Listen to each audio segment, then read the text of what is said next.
Welcome back to the Pre-Calculus Mastery Program. In the previous lesson, we learned how to graph lines. But now, let's go deeper. What happens when two lines interact? Do they move together or they cross each other at a right angle?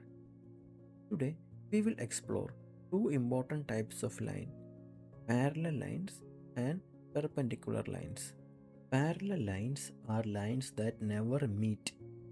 No matter how far we extend them, they will never intersect. Parallel lines always have the same slope. Parallel lines move in the same direction. They have equal steepness. Now let's look at a perpendicular line. These lines intersect at a right angle. Perpendicular lines meet at 90 degree.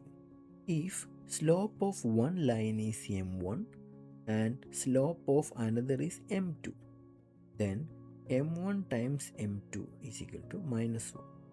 Perpendicular slopes are negative reciprocals. See one example.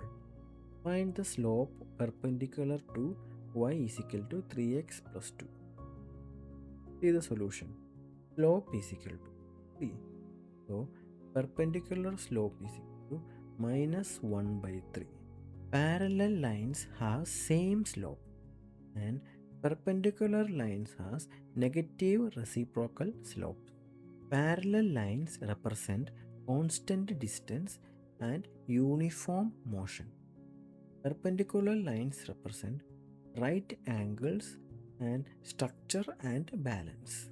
Today we have learned parallel lines which has same slope and perpendicular line which has negative reciprocal slopes.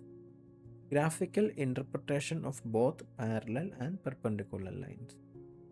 This is very essential in coordinate geometry. When you understand relationship between lines, you begin to see structure in geometry, and this structure is essential for advanced mathematics. Thank you for learning with me today. Keep practicing, and I will see you in the next lesson.